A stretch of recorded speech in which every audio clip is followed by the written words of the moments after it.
काय नाही म्हणलं, आता काय चाललंय परिस्थिती, काय नाही. परिस्थिती आता हे 4-2 दिवस जरा पाऊस चाललेले एकदम माल बाजारात आहेत ते जरा हटतील बर. मग आपलं थोडस वेळून चालू करा. हा, साधारण मला अजून टाइम आहे 15-20 दिवस. मग नका काळजी करू. हा, मग नका मनामध्ये भीती घेऊ, होईल सगळं व्यवस्थित. नाही, तुम्ही आधार दिला, भीती कोणाला आहे का शेतकऱ्याला? आजपर्यंत कधी ऐकलाय का शब्द तुम्ही कोणा शेतकऱ्याच्या तोंडून?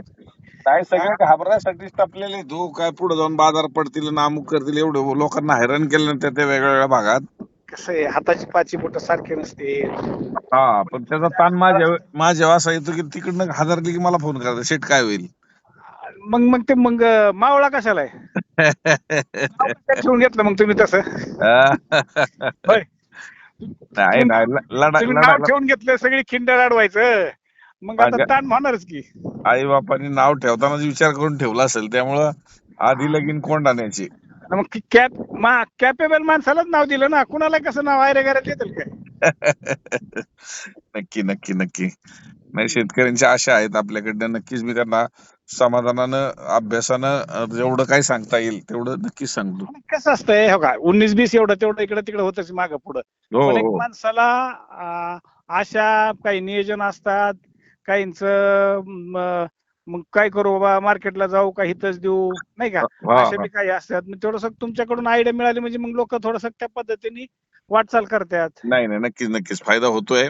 शेतकरी सैरावैरा धावायला लागला होता. आपण आज बुकिंगच्या माध्यमातून शेतकऱ्याला एक चांगला आधार दिला. 2 दिवस बाबा झाडावरती राहू दे, पण मार्केटमध्ये आल्यानंतर तोडलेली फळं विकायच्यात आणि त्याच्यामध्ये काहीतरी भाव विकून जाण्यापेक्षा इज्जत मध्ये विकायच्यात. नाही, आपल्याला अजून 15-20 दिवस टाइम आहे तसं. हा हा, नाही त्यावेळेस बुकिंग करूनच या. होय, बुकिंग सिस्टीम चालू ठेवलेली आहे आपण आता कंटिन्यू. म्हणजे नेमकं कसं? तो नंबर आलेला आहे इन्स्टावर, बघा मी बोलतोय सध्या खाली नंबर आहे. बर बर.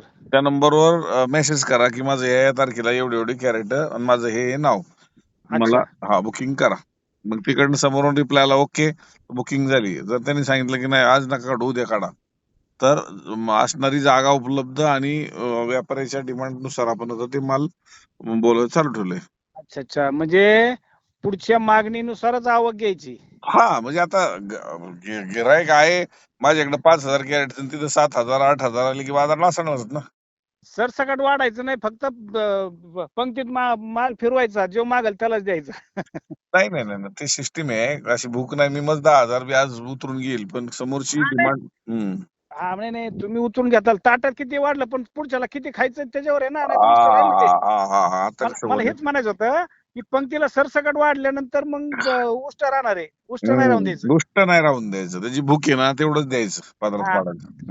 व्यापाऱ्यांची पुढच्या मागणी किती आहे? 10 टनाची मागणी असेल तर 10 टनच माल घ्यायचा, जास्तीत जास्त 11, नाही तर उगाच 50 टन माल आला की मग ते शेतकऱ्याचं नुकसान आणि आपलं येस बी येस, थोडंसं हे होतंय मी ना. काय ते येईल तसं कनाकन विकील, पण तुमचं इज्जत मध्ये मालिकला गेला पाहिजे ना.